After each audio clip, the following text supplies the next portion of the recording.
our word is vanish, or vanishing, or all different contexts of that word. And we found 8 different times that it comes up. And some of them definitely follow a theme, and some of them are kind of outliers. But the first instance is, the telephone rang inside, startlingly, and as Daisy shook her head decisively at Tom, the subject of the stables, in fact all subjects, vanished into air. And one of the kind of major themes that we found through all of our different points is that when things vanish, the things that vanish are like facades or covers that are hiding the truth. So in that instance, it's like they're at the party and Daisy and Tom are trying to put up this facade that they're like this happily married couple and they have this great life, and then Myrtle calls on the phone and all of their attempts to like try to look happy and normal just fall apart, and you can see that like what their life is really like. Would you like to do that? Sure. The second instance is when I looked once more for Gatsby had vanished and I was alone again in the unquiet darkness. And this is when we first see Gatsby, and this is like the moment with the green light, and right after that is when he talks about Gatsby vanishing. And so it's like Gatsby's there and he's in the light and he's like reaching out for what he wants, his dream, but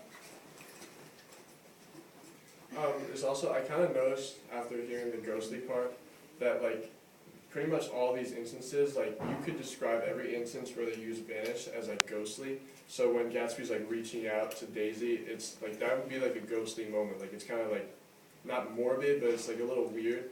And surreal. Yeah, surreal, exactly. And then like the next one is Gatsby's smile vanishes, leaving Nick to once again see a normal man with a slightly different accent. So it's just like it just like shows like every time like he uses the word vanish, it just like kind of like causes like a pause throughout all the action. Like it just like you can kind of reflect on what's just happened when he uses that word. Yes. So,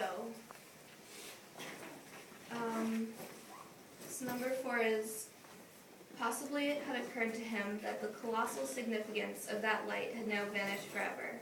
Compared to the great distance that had separated him from Daisy, it had seemed very near to her, almost touching her.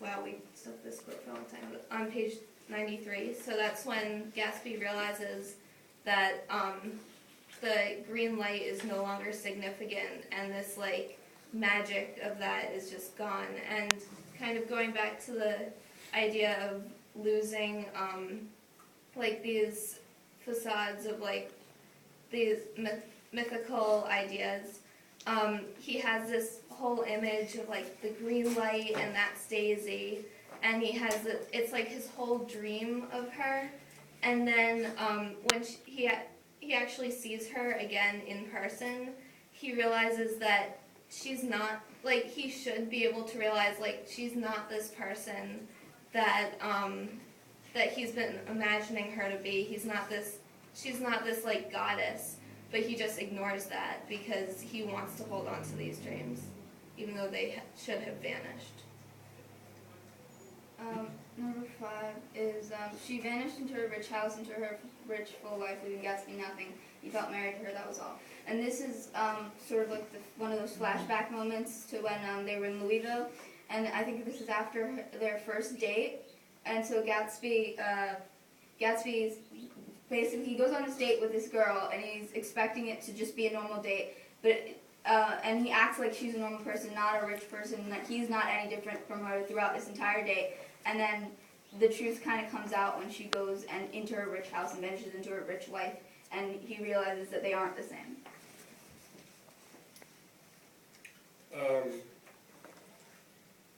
Yeah, alright. It's vanished trees. The trees that had made way for Gatsby's house had once pandered in whispers to the last and greatest of all human dreams for a transitory and it just goes on. It's basically the last paragraph. But, so, I guess this could relate to, like, how that entire summer, especially with Gatsby gone, it kind of just, like, vanishes back into like, Nick's memory of how his, it's basically turned into a memory at this point. It's no longer real to him. It's just like, again, surreal. Like, it's ghostly. That it's just going back into his memory, and how it's really just like a terrible memory for him, and that he's just thinking back, oh, when Gatsby's house was no longer there, like, I wonder what the people who first saw it would think like, and so, I guess, like, it relates to the memory. One more. Oh, did I skip one? 7. You guys are past 5 minutes. Just Alright.